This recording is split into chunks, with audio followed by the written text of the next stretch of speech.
Sziasztok! Én a családállításról szeretném elmondani a tapasztalataimat, mégpedig azért, mert amikor én ezt elkezdtem keresni, hogy hova is menjek,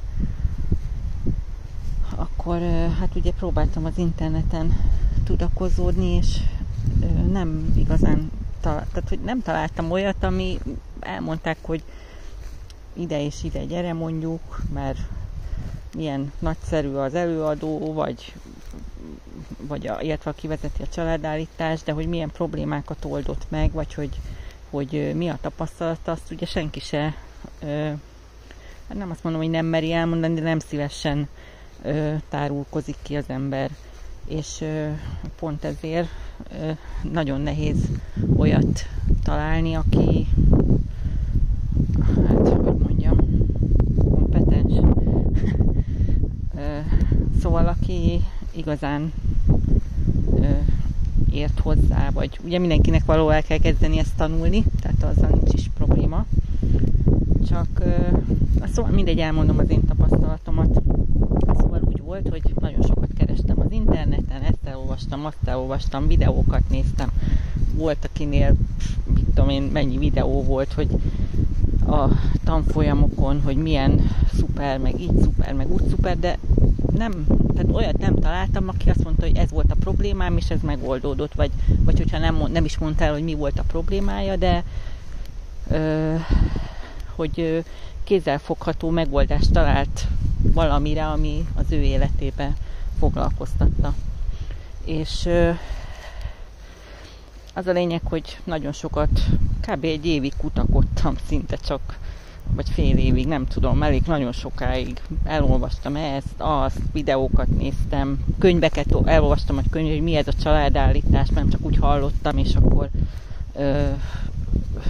gondoltam, hogy én elmegyek, hanem meg akartam tudni, hogy mi ez, hogy működik, vagy miért működik, vagy működik egyáltalán.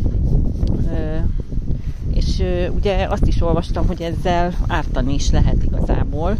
Nem, akkor azt még nem gondoltam, hogy ilyen szín, vagy hogy így, vagy na mindegy, szóval elmesélem. Az a lényeg, hogy akihez én szerettem volna menni, szóval hozzá nagyon el akartam menni, de nem fogadott, mert én csak egyénire tudtam volna elmenni, ilyen egyéni családállításra, és nem is voltam rendes ilyen csoportos családállításon, csak egyénin, tehát nem is tudok így erről nyilatkozni. Az a lényeg, hogy nem tudott fogadni, és akkor kerestem egy másikat, aki szintén elég jó hírű volt, vagy illetve hát, hogy mondjam, szóval pozitív visszajelzéseket olvastam róla, szinte csak azt, és el is mentem, és hát igazából nem volt jó tapasztalatom, tehát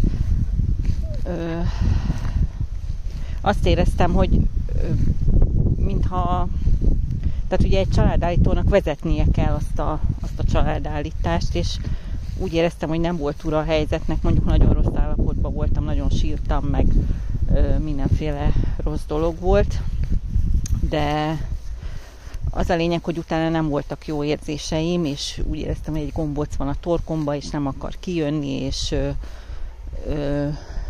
nagyon nem volt jó. Mindegy, az a lényeg, hogy ugye mondta, hogy akkor majd a következő alkalommal még erre visszatérünk, vagy valami ilyesmi volt a beszélgetés vége. Meg még elmentem utána ehhez a családállítóhoz már nem mentem vissza, mert úgy éreztem, hogy nem tud nekem segíteni. Na, lehet, hogy másnak tudod, de nekem nem. És aztán volt még egy másik családállító, akihez elmentem, szintén online volt, és hát ő se volt igazán, tehát ő meg abszolút még a adatokat se, tehát hogy mondjam, volt mondjuk egy állításunk, akkor tehát nem volt képbe az egészben. Tehát azt éreztem, hogy nem egy felkészült, hanem volt mellette másik munkája, és gondolom ez elvette az idejét azért, hogy mondjuk elolvassa, hogy előtte mi volt, vagy hogy mit mondtam, vagy egyáltalán, na mindegy, szóval az se nyert. És akkor úgy döntöttem, hogy egy kicsit várok. Szóval ez két különböző volt, két különböző családállító, és egyszer csak azt vettem észre az életembe, hogy mentem a munkahelyemre, és egyszerűen egy ilyen kanyargós úton, és jött szembe egy autó. És szerencsére egy mező volt mellettem, és lementem a mezőre, így úsztuk meg, hogy mert ő pont előzött a kanyarba, vagy hát mondjuk nem akkora kanyar volt, mindegy, ez a lényeg, hogy elég hülye helyzet volt. És az a lényeg, hogy le kellett mennem a mezőről, szóval így megúsztuk, tulajdonképpen megúsztam. Merült mellettem valaki akkor éppen, de szóval utána még egy hónapon keresztül kb. Legalább 5-ször volt ilyen baleset közeli állapotom, és mindig szemből jött valami autó. Egyszer egy sziklafal volt a másik oldalamon, tehát nem tudtam jobbra húzódni. Nem volt, egyik se volt olyan súlyos, mint ez az első eset, amikor le kellett mennem a mezőre, de egyszer csak rájöttem, hogy hát ugye ez nem véletlen, én hiszek azokba a dolgokba, hogy semmi se véletlen az életben. Minden mindennel összefügg, és nem véletlenül úgy van, ahogy van. És hát rájöttem, hogy ez a családállítás a Bibi, magyarul, hogy nem sikerült jól, hanem felhozott valamit, ki tudja mit a tudatalattimból, ami ezekhez a baleset közeli élményekhez vezetett. És akkor rájöttem, hogy ennek felesett tréfa, és hát újra keresni kezdtem az interneten, erősebben, vagy még jobban, vagy nem tudom, hogy mondjam, és akkor rábukkantam a Kis Katalinra, a Kis Katalin családállító terapeutára, és nagyon jól tettem, és elmentem hozzá egy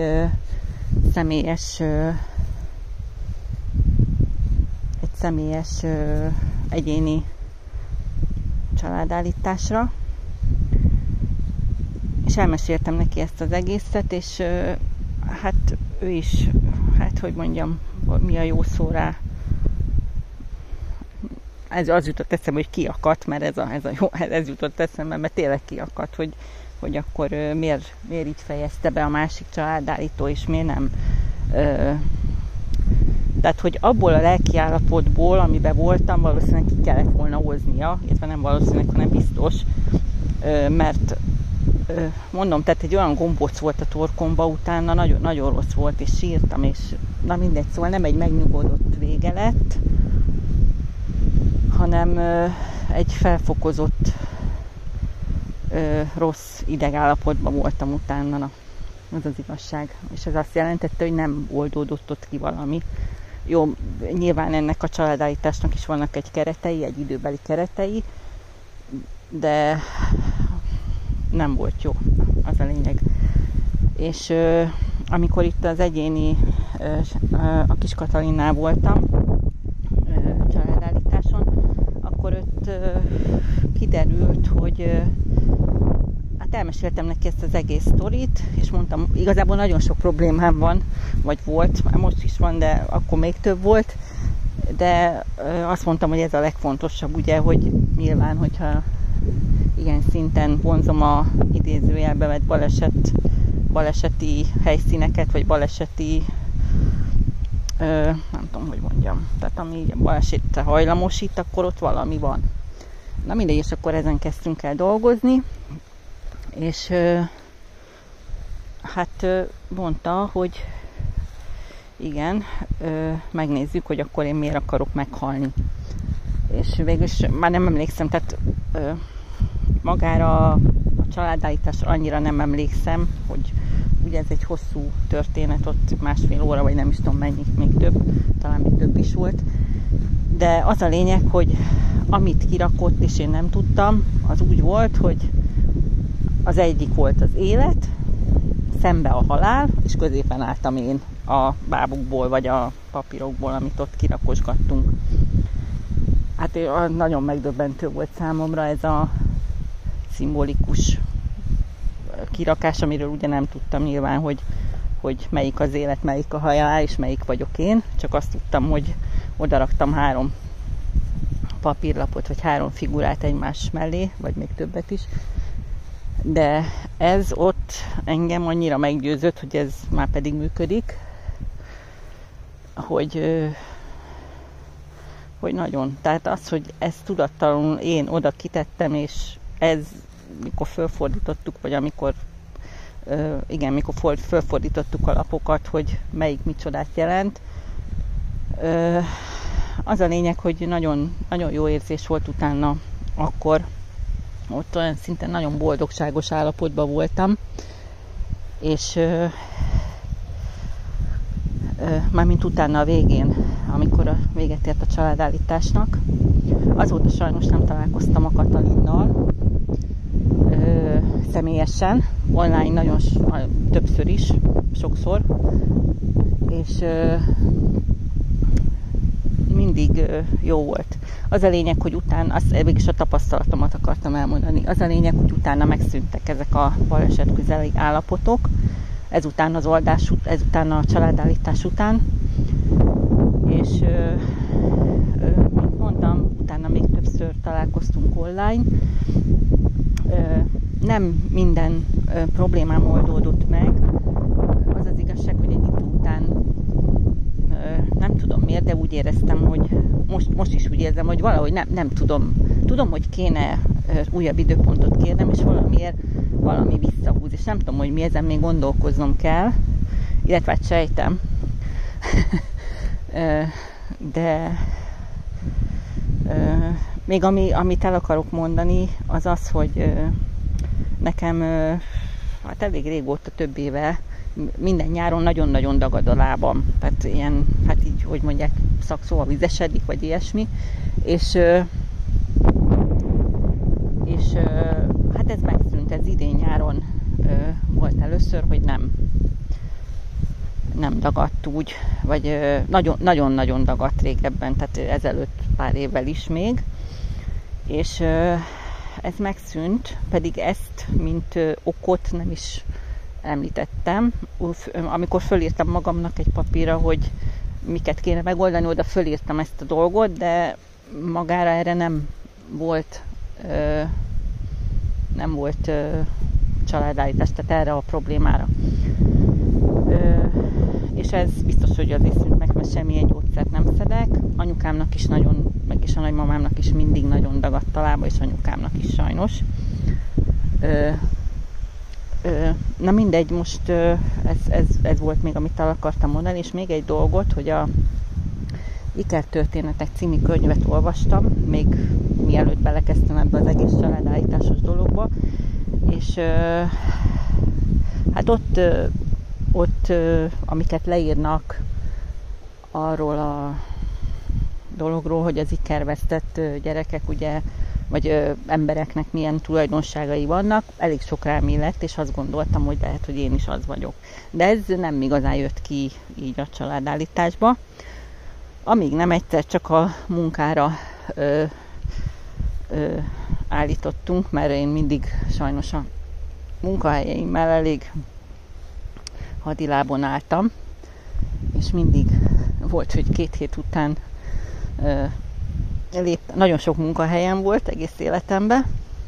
Volt, hogy 2 hét után volt, hogy nem is tudom, 2 napot dolgoztam talán egyik cégnél. Na mindig én léptem ki, mert úgy találtam, hogy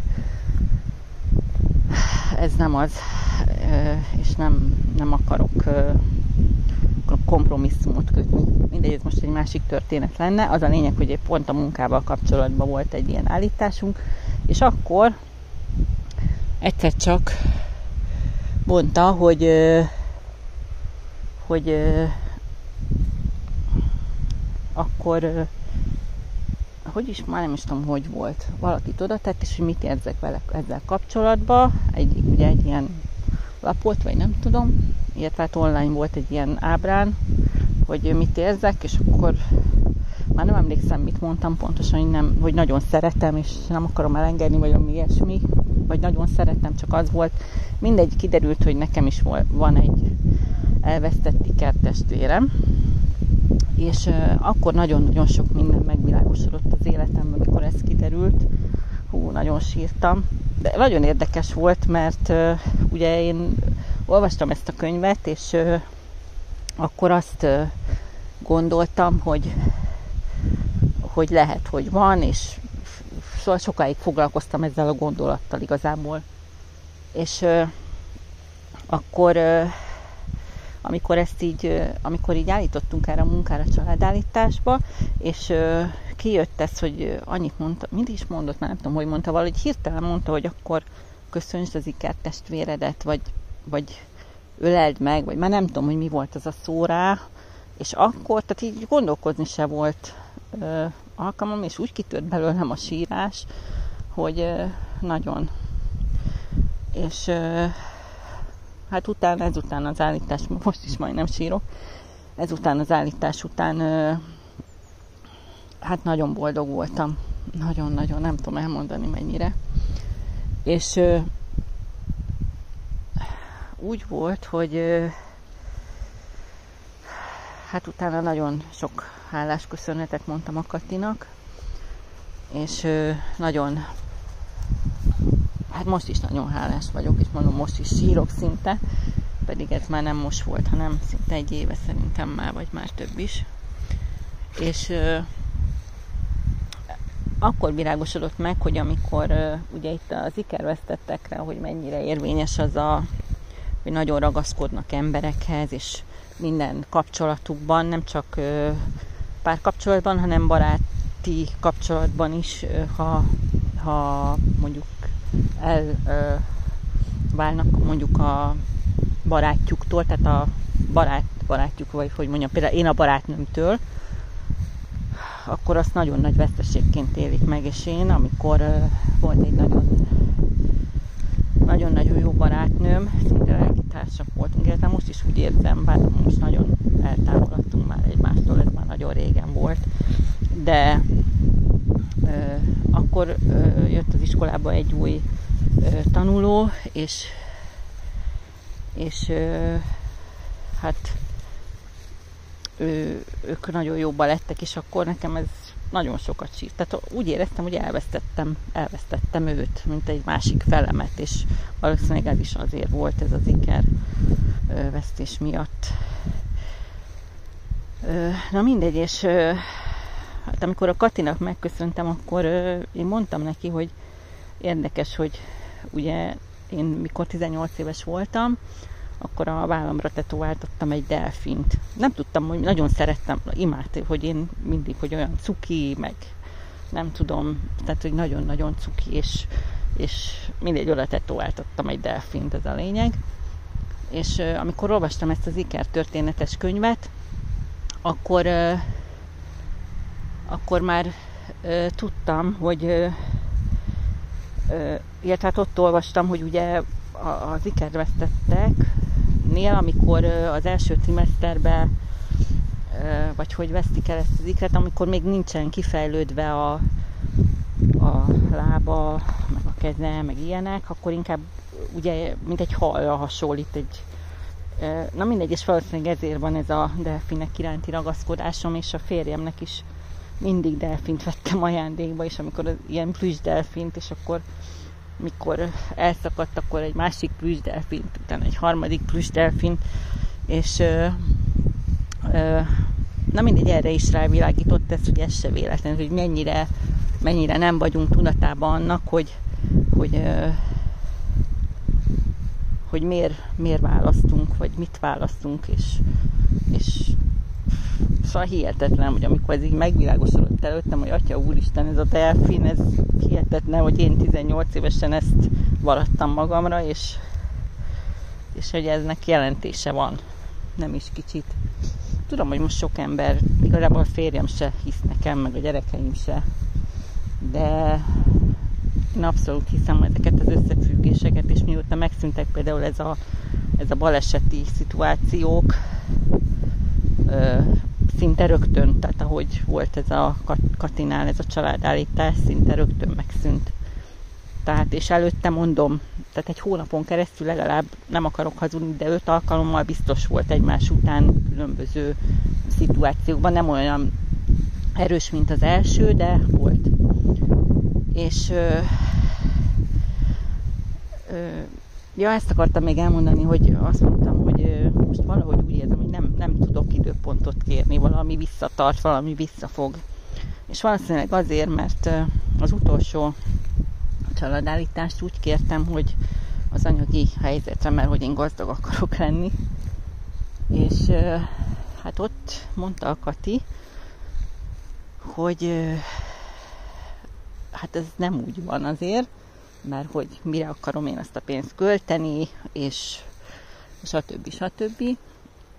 De egyébként érdekes nagyon, mert úgy igazából a pénz az nem érdekel, csak az, hogy legyen, vagy hogy mondjam, tehát nem jól mondom, tehát úgy akarom mondani, hogy úgy érdekel, hogy tehát ilyen befektetések nem érdekelnek, sose vonzott a befektetések világa, tehát ilyen szinten nem, csak azt akarom, hogy egy biztonságban legyek, hogy tudjam, hogy van. Na mindegy, és akkor, amikor ez volt, ez a pénzre való családállítás, vagy az anyagiakra, vagy a gazdagságra, vagy nem tudom, hogy mondjam, akkor ugye mondta Katalin, hogy ez nem úgy van, hát el fogok veszni a pénzbe, hogy ki fognak használni, meg stb. De én váltig állítottam, hogy nem, és akkor mondta, hogy na jó, akkor végülis megcsináltuk ezt az állítást, de valahogy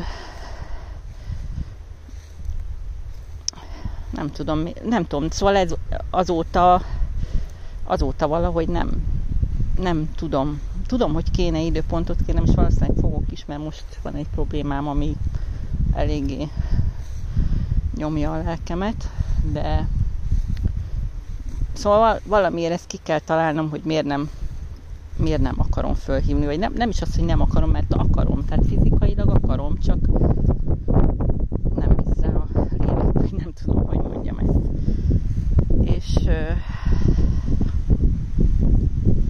És azért készítettem ezt a videót, mert mondom így talán lesz egy tapasztalat valakitől, aki tehát, hogy mégis szerintem ez egy konkrétum volt, amit elmondtam, és ezért nem csak egy ilyen üres dolog. És ezúton is köszönöm a kis Katalinnak, hogy foglalkozott velem. Ja, és még azt még el akartam mondani, hogy amikor először találkoztunk, akkor ajánlott nekem könyveket a Kati, amit hát egy részét el is olvastam, és akkor ott abban volt is egy olyan dolog, amitől nem tudtam aludni, hogy hát valami fantasztikus volt, amit most nem tudok elmondani, hogy mit olvastam abba a könyvbe, de és nem is igazán értettem meg, ez a másik fele, de akkor olyan lelkiállapotba kerültem, hogy azonnal éjjel, nem tudom hány óra volt, írtam egy e-mailt a Katinak, és megkérdeztem tőle, hogy ha ez így van, akkor ezzel akár a jövőt is meg lehet nézni bizonyos szempontból. Már nem emlékszem magára az e-mailre, és most nem akarom megkeresni, de nem is ez a lényeg, hanem az a lényeg, hogy a Katalin egy olyan kimerítő választ adott, tehát foglalkozott vele, azzal, hogy én írtam egy e-mailt neki, pedig akkor még talán egyszer találkoztunk, és akkor még nem volt másik családállításon vele talán, már nem emlékszem pontosan, de lehet, hogy volt. Na mindegy, ez a lényeg, hogy annyira nem ismertük egymást, de ő egy olyan e-mailt válaszolt vissza, amiből látszott, hogy ő megértette az én idézőjelbe vett szenvedésemet, vagy nem szenvedésemet, hanem a kétségeimet, és az egész, egy olyan felvillanyozott állapotban voltam, hogy nem is tudom, azt hiszem 1-2 napra rá válaszolt, de nagyon kimerítően, és akkor úgy megnyugodtam, és ez az e-mail még azt is,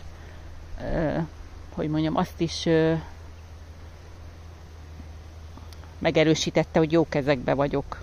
És ezt azóta is érzem valahogy, hogy ha végre rászánom magam, és kérek egy időpontot, akkor jó kezekbe leszek, és megoldást fogok találni a problémáimra. Köszönöm, aki meghallgatta ezt a videót, és köszönöm a Katinak is, hogy foglalkozott velem.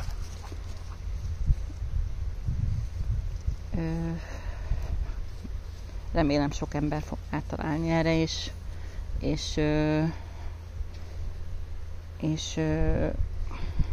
hogy mondjam, tehát tudni fogja, hogy nem mindegy, tehát tényleg nem mindegy, hogy kihez megy el valaki családállításra, és viszont ha olyan valakihez, akivel úgy érzi, hogy nem tudnak közösen dolgozni, vagy nem ő az ember, aki neki megoldást tud találni a problémájára, akkor igenis kell keresni egy másik szakembert, aki ezzel kompetensen tud foglalkozni.